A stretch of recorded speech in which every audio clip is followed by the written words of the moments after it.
So Jason Herndon, Director of Technical Innovation at Rain, and we're a digital consultancy. Cool. Just wanted to kind of get chatting about conversational UIs. Like what particularly excites you about conversational UI? Yeah, I think for us, as we focus on helping brands connect with customers, the promise of conversational UIs is just the reduction of friction. So it really gets out of the way and lets brands speak to their customers in a way that is really just natural, really positions the brands well in the eyes of the customer to be able to kind of like meet real-time needs. So if it's like solving a problem in a kind of more utilitarian space, or if it's getting kind of more relevant, personalized information to them, I think that's kind of where we've seen the most excitement. Cool. And in terms of like either chatbots or voice, you guys work on a lot of voice skills? Yeah, we do a lot of voice skills. We do a few chatbot, we've done a few chatbot implementations, but a lot of heavy voice. Cool. Where do you think it's going in terms of, like, think 5 years in the future? Yeah, I think the most of the interesting conversations that we've had in terms of kind of the future space of this really position the voice assistants as things that are more proactive. So a lot of the conversations now are really just the user having to to begin the interaction.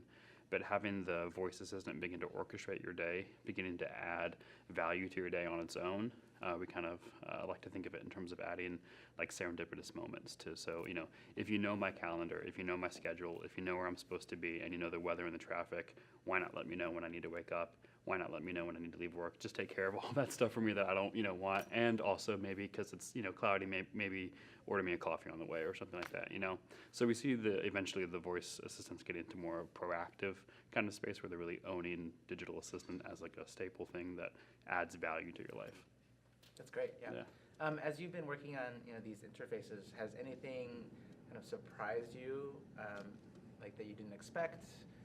Yeah.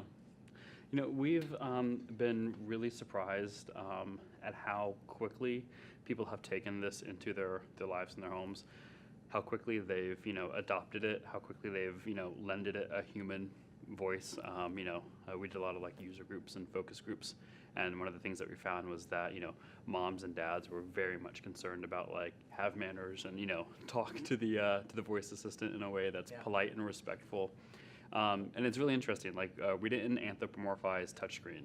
Like we didn't worry about our kids ever like walking up to people and like jabbing them just because they jab a touchscreen, But something about the voice interaction, because it's so natural, we immediately anthropomorphized that. So I think that's been the most interesting thing. Yeah, it's the voice and conversation is the first interface we learn, right? Exactly. Yeah, it's the most natural human interaction. Yeah, cool. And then just to conclude, like for you personally, like what got you interested in just technology in general? Is there something that drew you to this space?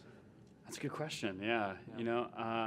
I think at the end of the day, one of the things that we say about the people who work at Rain is that we are restless for a living. We just like to tinker. We like to create and solve problems.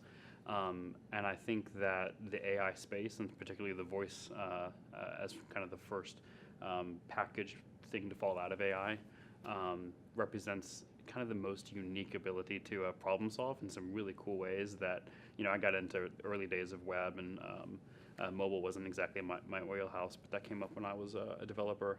And voice is something new and something different, and we're really excited about it. Yeah, same here. Cool. Thank you so much, Jason. Absolutely. Thank you.